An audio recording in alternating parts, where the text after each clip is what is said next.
it has a okay. Let's start this again.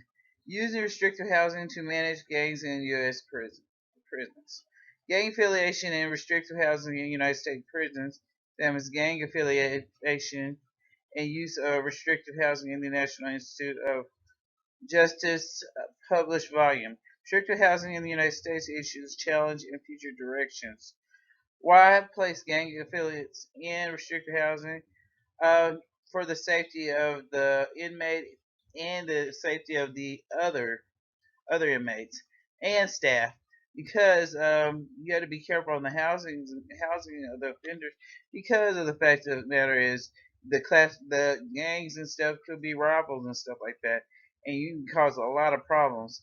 Gang affiliates fit square underlying use of restriction being restrictive because of the fact that you have gangs that are rivals and stuff. You don't want them to be fighting in there because it can get really bad.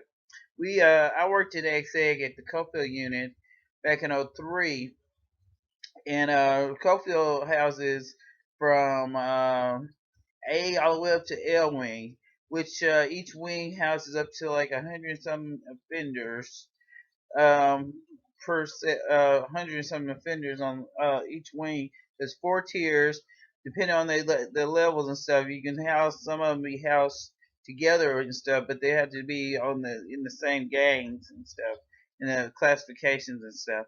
But it's a lot of offenders and stuff in our set in our high security and solitary because of the gangs and stuff. But you have to be careful with that because of the fact that they can get dangerous. We had 2 offenders pass each other, and one cut the other one's throat. We have some in general population. Don't get me wrong and stuff because them slid through the cracks and stuff. We have a STG, it's a safety threat group that goes around and they do investigations and stuff when those offenders come in, like look at their tattoos and find the hidden name of the gang they're affiliated with and stuff. So we have those people just for that particular job to try and classify these offenders and stuff and get them in proper housing and stuff to avoid the dangerous aspects of the gang affiliations in the state prisons and stuff. But you have to really be careful with that. Um, the conditions and stuff. I was reading about the conditions and stuff. Now the Cofield unit, it's pretty old and stuff back in the '70s stuff, and it smells pretty bad. But we're finna go ahead and go on to the next slide in just a second. But it's an older unit and stuff, and it will take a lot to remodel it because it was built in the '70s, and the conditions can be pretty eye opening to say the least. But we're going to the next slide.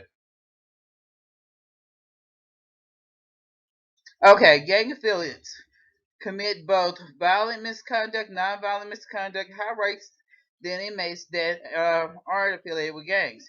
Removing them from the general population is expected to deter both misbehavior inmates and the prison population at large from disruptive behavior.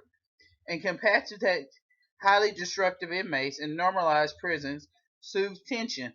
That's what you're trying to do. You're trying to stop any kind of fighting and stuff like that from occurring with any rival gangs and stuff.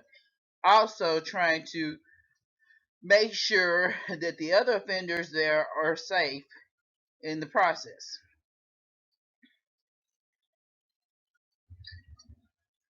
Corrections. Official endorsed the use of restrictive housing for gang affiliates. Between 55 to 67% of jails, prison systems use restrictive housing for gangs. Nearly half of these 600 prisons, wardens surveyed by Dan Mears and colleagues at the Urban Institute, agreed that gang affiliates should be placed in restrictive housing. 83% of endorse its use for gang leaders. And that's true. We need to have a way to separate them from the general population and stuff and find out the severity of these gangs. Because you got some gangs that are not as more developed and stuff and just starting out, and you got some that are completely classified or more dangerous than others. So we need to house them and we need to be able to do our research and stuff. That's where the STG, the Security Threat Group that we have in TDCJ, to be able to, for them to be able to monitor their behaviors and stuff and make sure these gangs are not, getting out of control and stuff. But they do need to be held in housing, in restrictive housing. That's a must. Okay. Of the 37 gang knowledgeable personnel in the restricted prison system surveyed and reported that restricted housing was a very effective 75% or somewhat effective 19% method to combat gangs. Question: does the widespread of use of restricted housing result in representation of gang-affiliated prisons? The evidence to indicates that it does. It does. Them being restricted and stuff does have a good them being restricted and stuff in the prisons and stuff. It does make the personnel, the officers and stuff, more knowledgeable and stuff of them being gang affiliated and stuff, and it does help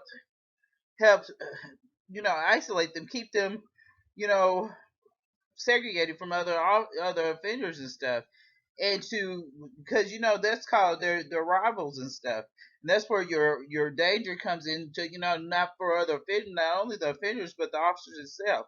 So I think it does it's effective, and it's and it should be restricted housing throughout all the prisons. Okay, administrative data from prison systems. California, you have California, Colorado, Texas.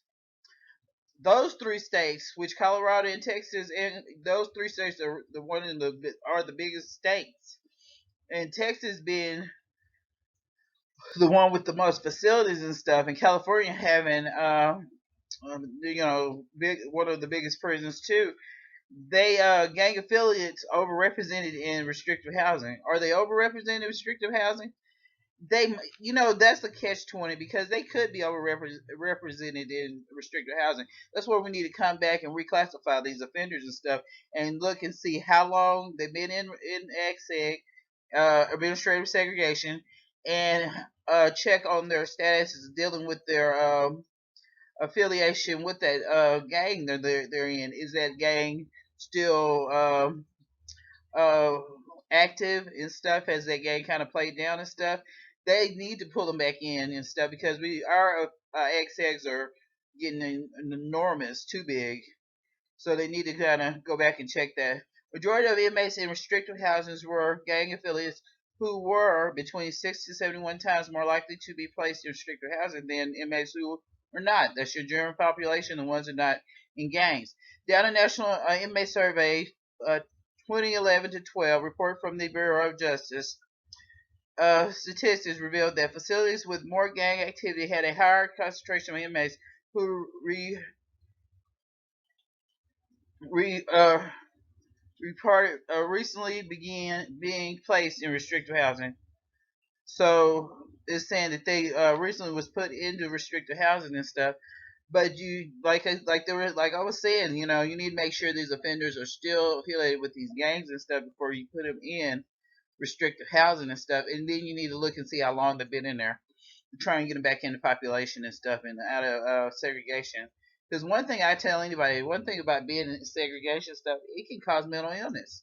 And we had a lot of offenders at Cofield that that acquired mental illness for being housed in administrative segregation too long. Okay, how do gang affiliates end up in restricted housing? They end up in restricted housing because they come in, and then that's where your STG, your Security Threat Group, TDC, conducts their investigation stuff, looking at tattoos and everything like that, and get them classified and stuff in those gangs. And that's how they're placed in restricted housing due to disciplinary. Now we put them in disciplinary in SEG because their level and stuff from cases and stuff, line class put them in SEG too. Not only gang affiliation, They put them in protection for them. You got OPIs, and that's where you have the ones that are the PREA, the Prison Rape Elimination Act, where some offenders that are sexual assaulted and stuff. We got to conduct investigations, so they're put into seg for that reasons. Administrative, which is a segregation, which is the gangs and stuff like that, and also their status and level and stuff due to disciplinary cases. Gang affiliates are a group that checks off all of these boxes. Owing to their elevated involvement in the misconduct, gang affiliates placed for disciplinary reasons. Protective custody due to conflicts with rival gangs or violent gang codes of conduct. Not all prison systems automatically segregate gangs or gang affiliates. Okay. How do gang affiliates get out of restrictive housing? Good behavior. That's the main thing. Gang affiliates who are placed in restrictive housing for disciplinary, protective purposes, fixed sentences, or need prolonged placement. These pathways out of restrictive housing for administrative purposes must pursue alternative routes out of segregation. Their gang affiliation is source of threat. The only way out of restrictive housing was to snitch or parole or die. Those are gang affiliated offenders. Example: policies and programs that encourage engagement from gangs to exist from restricted housing, such as segregation diversion, gang reannouncement, step down, debriefing. Programs are stage based, and they can be in those programs up to 24 hours, and then they are released into population from being on these programs and stuff to help them get out of XEG. But a lot of them snitch and stuff like that, and a lot of them are in there for protection from other gangs and stuff in population. So it's a whole bunch of different factors that go along with the restrictive housing. Does placing gang affiliates restricted housing reduce misconduct and disorder? The most important issue in the debate about restricted housing: does it achieve its intended results? Does not. It reduce disorder, rise gang activity, misconduct. Restrictive housing is based on inmate gang status rather that behavior, and that's true because even the Hispanics and stuff we had in SEG at COPA, the COPA unit when I worked in the XSEG, they never gave us any problems. They were down there for gang affiliated. But one thing about Hispanics I noticed throughout the years of my career with TDCJ, they don't give you any problems, just behavior problems, but they are very, very dangerous if they're affiliated with gangs and stuff. So they are, once they're housed in SEG, they stay in there for a long time because they are very dangerous. We had two offenders pass one another, and the other one cut the other one's throat. It was some kind of gang affiliated thing that they, rival they had, but they're very dangerous. Conclusion and future directions. Evidence from several prison systems indicate that this population is overrepresented in restrictive housing. The approaches found in prison systems that it makes it able to manage gangs with limited use of restricted housing is limited. Using research to develop data-driven policies leads to better decisions about restrictive housing for gang affiliates in the United States. It is overrepresented because not all uh, administrative segregation is gang affiliated. It could be used for protection or to help, to gang for protection or for assault to another offender and stuff. It's a lot of different things go to play with that. Not only gang related. So it's overrepresented. I think they need to pull the offenders back in and actually reevaluate them and make sure that they are housed properly and stuff. Because, like I said, it can go into mental health and stuff when you put those offenders in exec for a long period of time and stuff, and forget about them. Okay? And that's what they do. Because we have a little makeshift SEG at my unit, but it's like extra unit. Those offenders are back there too long. So they need to really, really pay attention to how long they're in there and stuff because you don't want them to go into mental health. Then that becomes a whole nother issue at hand. But I enjoyed doing my video and doing the article and stuff and researching it more and stuff. And I enjoyed working in SEG when I was in my career. and stuff because it really opened my mind to different, possibilities, stuff, different things dealing with law enforcement and stuff. But have a good one. Bye bye.